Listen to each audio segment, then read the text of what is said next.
بسم اللہ الرحمن الرحیم۔ السلام علیکم۔ آج آپ لوگوں کے ساتھ ایک بہت ہی زیادہ خوبصورت سے ناول شیئر کری ہوں جس کا نام ہے رب سے جڑنے کا سفر۔ اس کا نام سن کر ہی آپ کے چہرے پر مسکراہٹ آ گئی ہوگی۔ تو اس کا لکھا ہے ام ہریرہ نے لکھا ہوا۔ یہ بہت ہی زیادہ خوبصورت سے ناول ہے۔ میں نے نیٹ پر چیک کیا کہ کسی نے بھی اس کا آڈیو کلپ نہیں ڈالا ہوا تھا، تو میں نے سوچا کہ کیوں نہ میں ہی اسے اپلوڈ کر دوں۔ تو ضرور اسے اینڈ تک واچ کیجیے گا، سنیے گا ضرور۔ بہت ہی خوبصورت سی ہے اور دو سہیلیوں کی کہانی ہے یہ۔ تو چلیے اسٹارٹ کرتے ہیں۔ آج فاطمہ کی کافی عرصے بعد اس سے ملاقات ہوئی تھی۔ وہ بہت حسرت اور رشک بھری نگاہوں سے قرۃ کی طرف دیکھ رہی تھی۔ قرۃ ایک معمولی صورت کی لڑکی تھی، مگر کوئی خاص کشش تھی اس کے چہرے پر، اس کی آنکھوں کے گرد حلقوں میں جو اسے باقیوں سے ممتاز کرتی تھی۔ کتنی ہی دیر فاطمہ قرۃ کی باتیں ایسے ہی ساکت ہو کر سنتی رہی تھی۔ تمہیں ایسے کیسے جواب مل جاتے ہیں قرۃ؟ وہ بہت حیرانی اور رشک کے ساتھ اس کی طرف کھسکتے ہوئے بولی تھی۔ فاطمہ، جب انسان اللہ کی طرف دل میں ہدایت کی طرف لے کر آتا ہے نا، اس کی کتاب کو تھام لیتا ہے، اس کی ایک ایک بات پر سچا یقین کر کے اطاعت کرتا جاتا ہے، پھر اس کی زندگی میں ایسے ہی معجزات رونما ہوتے ہیں۔ پھر وہ عرش پر مستوی رب اپنی آیات کے ذریعے اپنے اس بندے کو تسلیاں دیتا ہے، سکھاتا ہے، سمجھاتا ہے اور سنبھالتا ہے۔ قرۃ محبت بھرے لہجے میں اسے بتا رہی تھی کہ آنکھوں میں نمی سے تیرنے لگی۔ فاطمہ کے رونگٹے گویا کھڑے ہو رہے تھے۔ اس کی باتوں کو سن کر اس کے جسم میں ایک لہر سی دوڑ گئی تھی۔ اسے ایک پل کے لیے ایسے لگا جیسے قرۃ کی آنکھوں کے گرد بنے حلقے اس کی رب سے محبت کی علامت تھے۔ ہاں، وہ بھی تو کبھی کسی انسان کی محبت میں ایسے ہی اپنی آنکھیں کالی کرتی رہی تھی، مگر اب ٹھوکر لگنے کے بعد اسے احساس ہوا تھا کہ دنیا کا ہر رشتہ فانی ہے، خصوصاً حرام تعلقات جو انسان کے اندر کے سکون کو برباد کر دیتے ہیں، اسے اپنے آپ سے اور رب سے دور کر دیتے ہیں۔ مگر اب وہ سنبھلنا چاہتی تھی۔ قرۃ، میں ایسا کیا کروں کہ اللہ مجھ سے بھی ایسی ہی محبت کریں، میں بھی اس کی محبت محسوس کر کے آنسو بہاؤں، مجھے بھی وہ ہر لمحہ تھامے اور اپنی آیات کے ذریعے جواب دے۔ فاطمہ کے لہجے کی تڑپ اور آنکھوں کی نمی نے قرۃ کے ایمان میں مزید اضافہ کر دیا تھا۔ وہ دل ہی دل میں فاطمہ سے محبت محسوس کرنے لگی تھی۔ یہی تو تھی اللہ کی خاطر محبت، اس کی محبت پانے کی خاطر محبت۔ قرۃ مسکراتے ہوئے پیار بھرے لہجے میں اس کے ہاتھ کو تھامتے ہوئے کہنے لگی۔ فاطمہ، تمہیں پتہ ہے یہ ہدایت واحد ایسی چیز ہے جس کے لیے جب تک تم تڑپ نہیں دکھاؤ گی وہ نہیں ملے گی۔ تم اللہ کے آگے سجدوں میں گڑ گڑاؤ کہ اللہ مجھے ہدایت دے دے، مجھے اپنی محبت کے لیے چن لے، اللہ کو دکھاؤ اپنی تڑپ۔ تمہیں پتہ ہے اللہ قرآن میں کیا کہتے ہیں؟ وہ ہدایت دیتا ہے اپنی طرف جو اس کی طرف رجوع کرے۔ سورۃ الشعراء آیت نمبر 13۔ تم رجوع تو کرو، وہ تو منتظر ہے تمہارا۔ تم ایک قدم بڑھاؤ گی، وہ کتنے قدم تمہاری طرف آئے گا۔ وہ تو بندے کی توبہ کا انتظار کرتا رہتا ہے۔ فاطمہ، وہ مالک ہے، ہم غلام۔ کیا دنیا کا کوئی مالک اپنے غلام سے ایسی محبت کرتا ہے جبکہ غلام اپنے ہی مالک کا دیا کھا کر اسی سے دغا کرے؟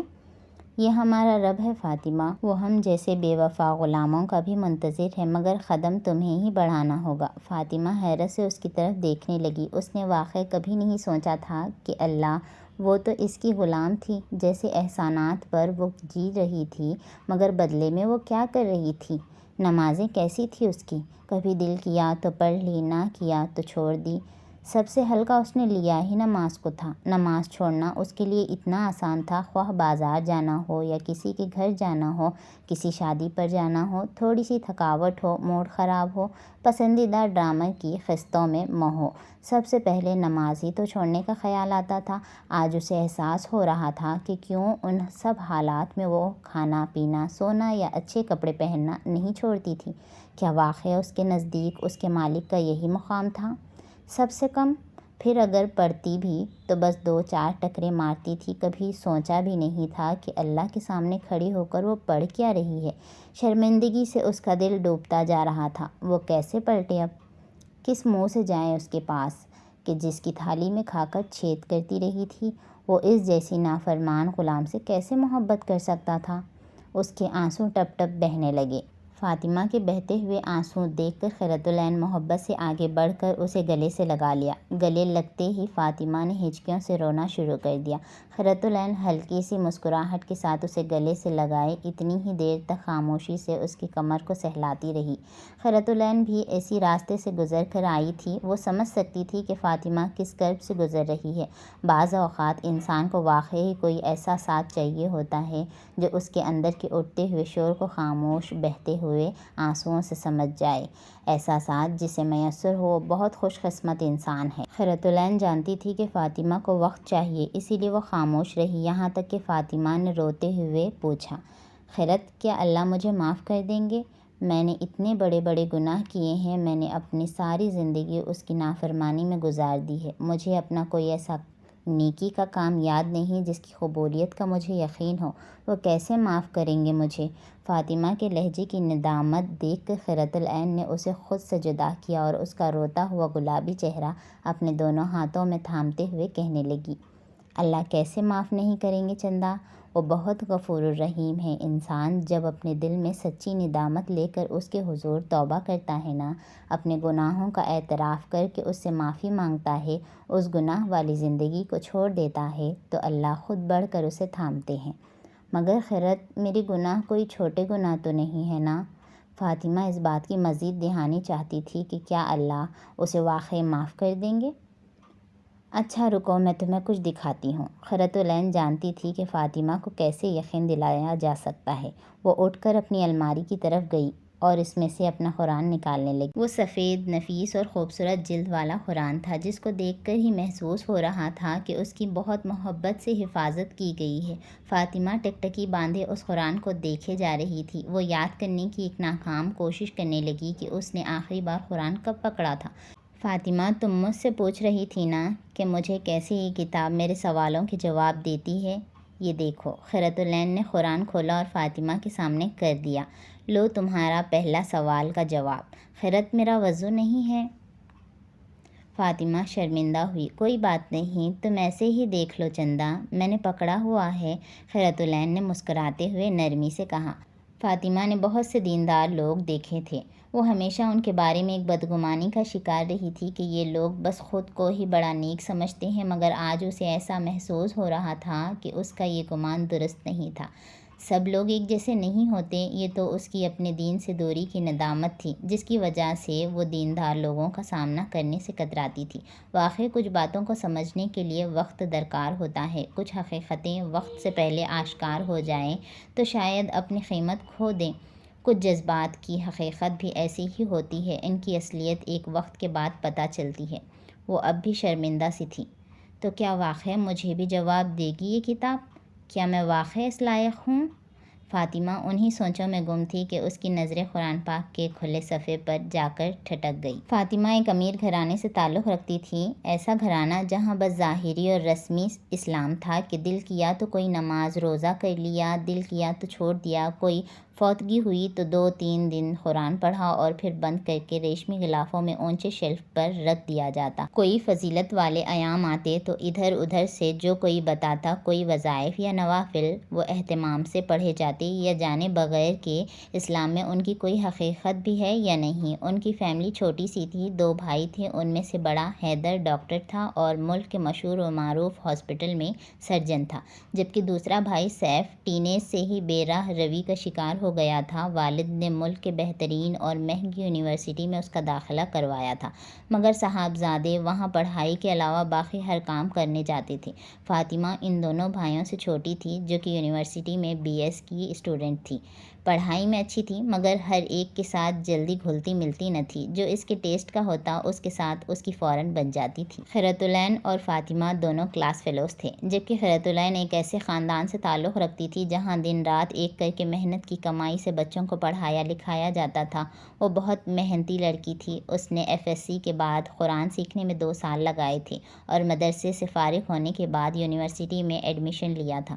فاطمہ نے کبھی بھی خود خیرۃ العین سے الیک سلیک نہیں کی تھی، مگر خیرۃ العین ہمیشہ اپنی تمام کلاس فیلوز سے بہت اچھے اخلاق سے ملا کرتی تھی۔ وہ واحد اس کلاس میں لڑکی تھی جو مکمل پردے میں آتی تھی۔ مکمل سیاہ عبایا اس کے پردے میں اس کی آنکھوں کے سوا کچھ نظر نہ آتا تھا، اور آنکھیں بھی وہ جو حیا سے بھری ہوئی اکثر جھکی ہی رہتی تھی۔ اس کے پردے پر اکثر کلاس فیلوز اس کا مذاق بھی بناتی تھیں۔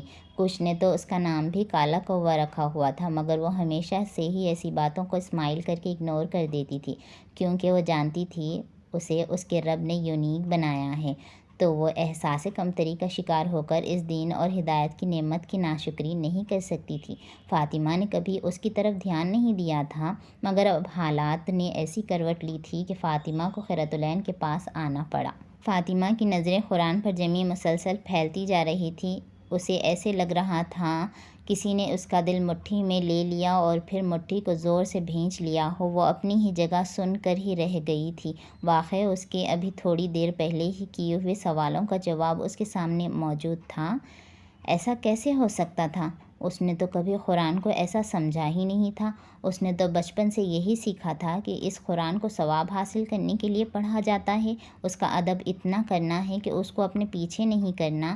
آج اسے احساس ہو رہا تھا کہ اب تک وہ تو اس عظیم کتاب کی بے ادبی کرتی آئی تھی، اب تک تو اس نے اس کتاب کو اپنے پیچھے ہی ڈالے رکھا تھا۔ شیطان بھی کیسے کیسے کھیل کھیلتا تھا۔ جس کتاب کے ذریعے جنت کا راستہ ملنا تھا، اسی کو بھلوا کر دنیا کو جنت بنانے کے خواب لوگوں کو دکھانے میں مصروف تھا۔ حتیٰ کہ زندگی کی ان لمبی لمبی امیدوں نے مسلمانوں کو ان کے دلوں کی پرسکون جنت سے محروم کر دیا تھا۔ اس کا ذہن بے انتہا الجھ چکا تھا۔ وہ سمجھ نہیں پا رہی تھی کہ آخر اس کے ساتھ کیا ہو رہا ہے۔ اس کے سامنے اللہ کی روشن آیات موجود تھیں۔ کیا وہ واقعی اس کے لیے وہاں موجود تھیں؟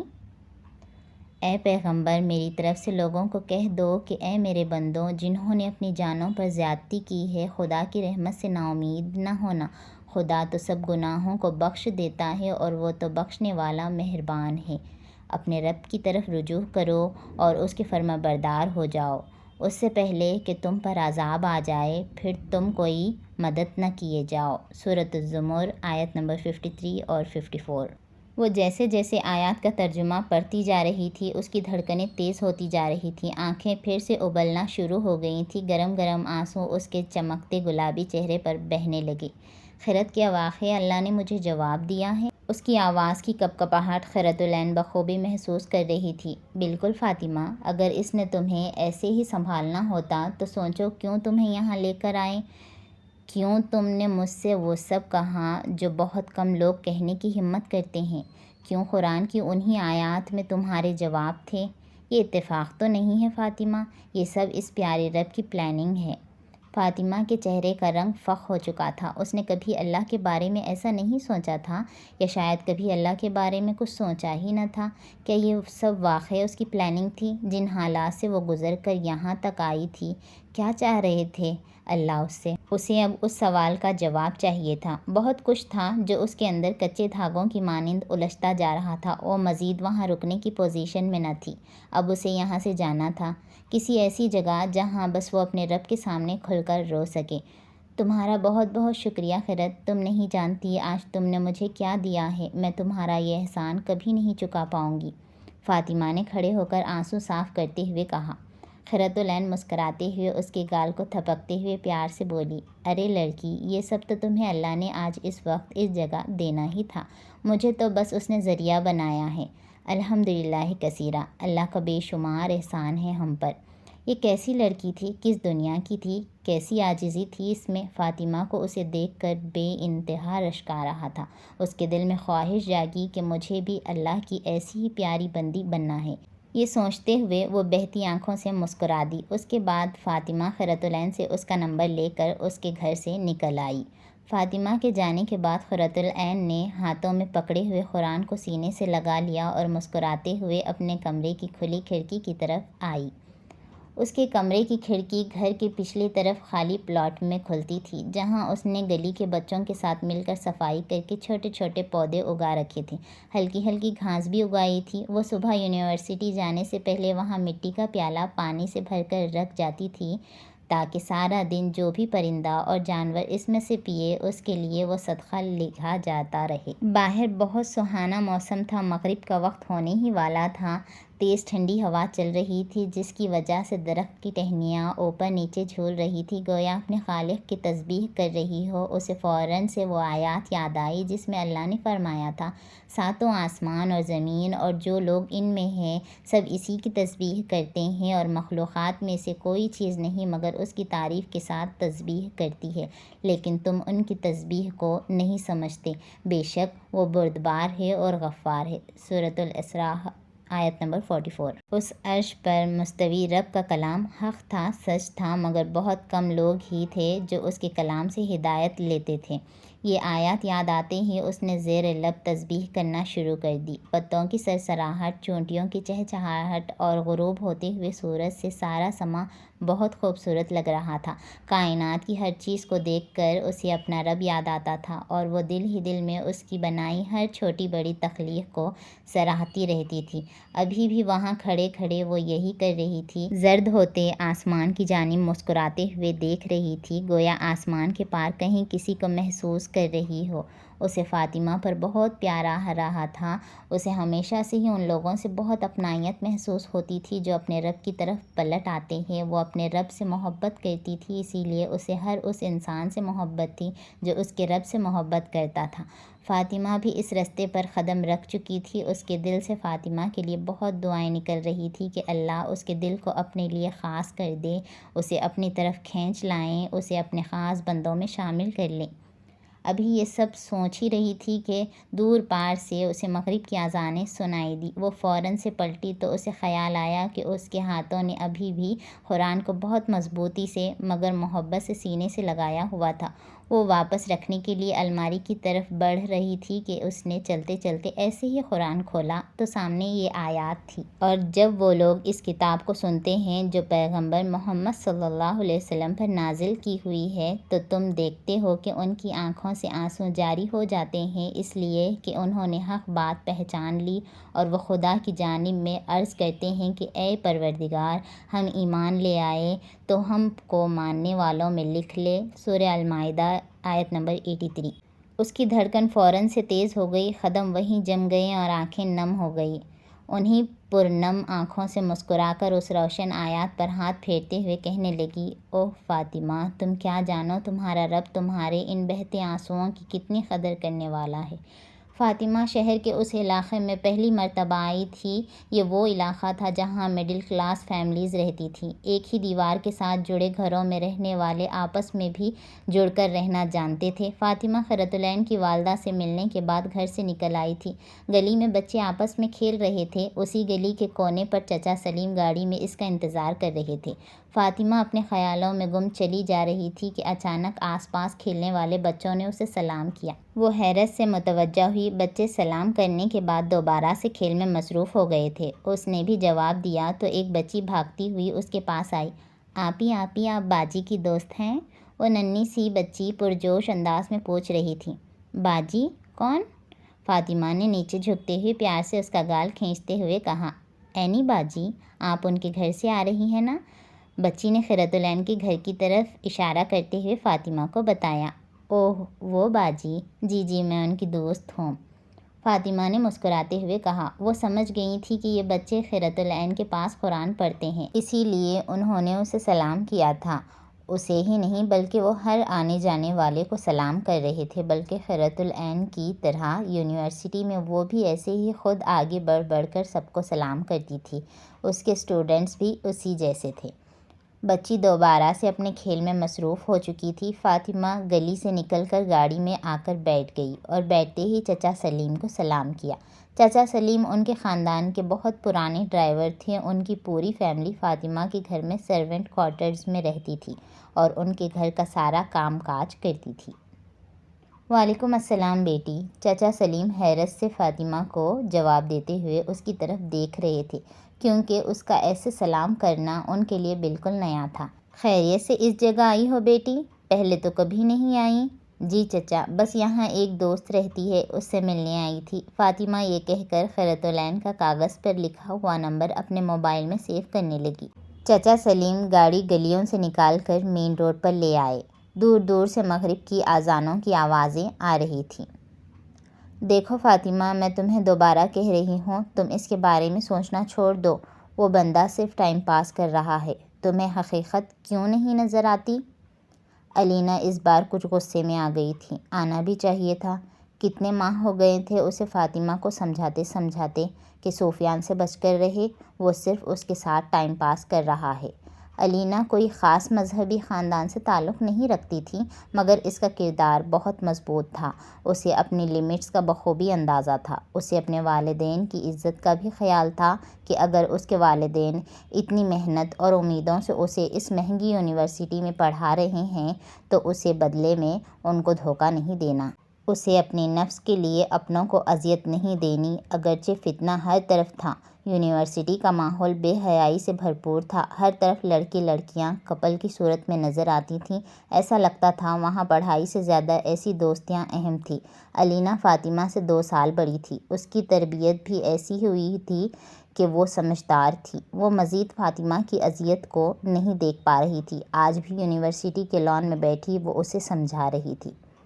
میں کیا کروں علینا، میں خود بھی تھک چکی ہوں۔ مجھے ایسے لگتا ہے جیسے مجھے کسی چیز نے اندر سے جکڑ لیا ہو۔ اس اذیت نے مجھے بے چین کر کے رکھا ہوا ہے۔ ہمیشہ کی طرح فاطمہ آج بھی رو دی تھی، مگر آج وہ بہت تھکی ہوئی دکھائی دے رہی تھی۔ علینا جانتی تھی کہ وہ اس سب سے جان چھڑانا چاہتی تھی، مگر اسے راستہ نہیں مل رہا تھا۔ اسے فاطمہ پر بہت ترس آ رہا تھا۔ علینا، میں نے اسے بہت سی لڑکیوں کے ساتھ دیکھا ہے۔ میں جانتی ہوں وہ میرے ساتھ صرف ٹائم پاس کر رہا ہے۔ میں نے کوشش بھی کی ہے خود کو روکنے کی۔ میں نے اس کا نمبر، اس کا اکاؤنٹ سب کچھ بلاک کر دیا، مگر میں اس دل کا کیا کروں؟ اس کے ہاتھوں پھر سے مجبور ہو جاتی ہوں۔ بتاتے بتاتے فاطمہ دونوں ہاتھ چہرے پر رکھ کر رو دی تھی۔ اگرچہ اس کے والدین کی طرف سے اس پر کوئی ایسی پابندی نہ تھی، مگر وہ کہتے ہیں نا، جب ضمیر زندہ ہو تو انسان کو برائی پر چین سے نہیں بیٹھنے دیتا۔ اللہ نے ہر انسان کے اندر اس کی اچھائی اور برائی الہام کر رکھی ہے۔ یہ بھی حقیقت ہے کہ انسان کا نفس برائی کی طرف مائل ہوتا ہے، لیکن اگر وہ اسے روک نہ لگائے، اس کے ارد گرد تقویٰ کی دیواریں کھڑی نہ کریں، تو وہ اس برائی کے جال میں پھنس جاتا ہے اور پھر اذیت اور بے چینی کے سوا کچھ ہاتھ نہیں آتا۔ اس کا بھی یہی حال تھا۔ اس نے پہلے قدم پر ہی خود کو روک نہ لگائی تھی۔ وہ جانتی تھی کہ یہ تعلق جائز نہیں ہے۔ یہ وہ سراب ہے جو دور سے سہانا لگتا ہے، مگر پاس جانے سے مایوسی اور اذیت کے سوا کچھ ہاتھ نہیں آتا۔ مگر پھر بھی ہر روز سفیان سے چیٹنگ کرنا اور اس کو اپنے پکس بھیجنا اس کا معمول بن گیا تھا۔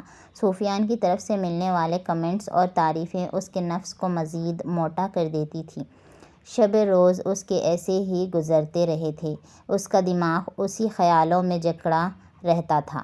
وہ گناہوں کی گہری کھائی میں گرتی ہی چلی جا رہی تھی، ایسے جیسے اس کھائی کی گہرائی سے اسے کوئی اپنی طرف کھینچ رہا ہو، مگر اس کے اندر بیٹھا اس کا ضمیر اسے بار بار جھنجھوڑ رہا تھا کہ گہرائی میں صرف رسوائی ہے، ابھی وقت ہے، گرنے سے پہلے خود کو چھڑوا لو۔ السلام علیکم خیرت العین یونیورسٹی کے کوریڈور کی سیڑھی پر بیٹھی اپنی فائلز میں پیجز لگا رہی تھی کہ اچانک پیچھے سے فاطمہ آ گئی۔ اس نے بیبی پنک شرٹ کے ساتھ وائٹ ٹراؤزر پہنا ہوا تھا اور شفون کا بیبی پنک دوپٹہ نفاست سے سر پر ڈالا ہوا تھا، مگر دوپٹے کے اندر کھلے بالوں کی لٹیں چہرے اور گردن پر آ رہی تھیں، جنہیں وہ سائڈ پر کرتے ہوئے خیرت العین کی طرف جھکی۔ اوہ فاطمہ، وعلیکم السلام ورحمۃ اللہ، بھائی کیسی ہو؟ فاطمہ کو دیکھ کر خیرت العین نہایت ہی گرم جوشی اور بھرپور مسکراہٹ کے ساتھ اس سے مخاطب ہوئی۔ فاطمہ اس کی مسکراہٹ اس کے سیاہ نقاب کی وجہ سے دیکھ نہیں پائی، مگر اس کی آنکھوں میں چمک اور ولہانہ انداز سے ملنے والے جواب پر فاطمہ بھی مسکرا دی۔ میں ٹھیک ہوں، تم سناؤ کیسی ہو؟ میں بھی الحمدللہ ٹھیک ہوں، آؤ آؤ بیٹھو۔ خیرت العین نے تھوڑا سا سائڈ پر سرکتے ہوئے فاطمہ کو جگہ دی اور فائل سائڈ پر رکھ کر اس کی طرف متوجہ ہوئی۔ فاطمہ کندھے سے اپنا بیگ اتارتے ہوئے اس کے ساتھ بیٹھ گئی۔ اس دن کے بعد سے آج فاطمہ کی خیرت العین سے ملاقات ہوئی تھی۔ کچھ تھا اس میں جو فاطمہ کو اپنی طرف کھینچتا تھا۔ وہ اکثر نوٹ کرتی تھی کہ کلاس کی بہت سی لڑکیاں خیرت العین سے بچ بچ کر رہتی تھیں، شاید وہ کسی انجانے خوف کا شکار تھیں، مگر فاطمہ کو اب احساس ہو رہا تھا کہ بظاہر اجنبی سے نظر آنے والے یہ لوگ اندر سے کتنے مخلص ہوتے ہیں۔ اس نے اور بھی دین والے دیکھے تھے، مگر قرۃ العین کی اللہ سے ایسی محبت اور تعلق ان سے پہلی مرتبہ دیکھا تھا۔ یہی وجہ تھی کہ آج وہ پھر سے اس کی طرف کھینچے چلی آئی تھی۔ قرۃ، تمہیں پتہ ہے اس دن میں تم سے مل کر واپس گھر آئی تو مغرب کا وقت جانے والا تھا۔ اس دن میں نے سب سے پہلے نماز ادا کی کہ میں مزید اپنے رب کے ساتھ بے وفائی نہیں کر سکتی۔ میں جب نماز کے لیے کھڑی ہوئی مجھے ایسا لگا کہ میں مزید نہیں کھڑی ہو پاؤں گی۔ میرے قدم بہت بوجھل ہو گئے تھے، دماغ معوف تھا، دل ایسے تھا جیسے باہر نکل آئے گا، آنکھیں بہتی جا رہی تھیں۔ مجھے یاد نہیں کہ میں نے کیا پڑھا نماز میں، بس اتنا یاد ہے کہ پہلی رکعت کا پہلا سجدہ بہت سسکیاں لے کر روئی تھی۔ اس نماز کے بعد مجھے اپنے اندر ایک عجیب سا سکون محسوس ہوا تھا جو پہلے کبھی نہیں ہوا۔ اس کے بعد سے اب تک میں نے کوئی نماز نہیں چھوڑی۔ فاطمہ سامنے لان میں گھاس پر نظریں جمائے میکان کے انداز میں سب کہے جا رہی تھی۔ قرۃ العین حسب معمول مسکرا کر اس کی سب باتیں سن رہی تھی اور ساتھ میں الحمدللہ کہے جا رہی تھی۔ مگر قرۃ، نماز کے بعد مجھے سکون تو ملتا ہے مگر وہ وقتی ہوتا ہے، مجھے اپنے اندر بہت خلا محسوس ہوتا ہے، مجھے سمجھ نہیں آ رہی کہ کیا وجہ ہے۔ دیکھو اب تو میں اسے بھی چھوڑ چکی ہوں جو مجھے اللہ سے غافل کیے ہوئے تھا، مگر پھر بھی مجھے ایک عجیب سی تشنگی رہتی ہے، میرا دل مضطرب رہتا ہے۔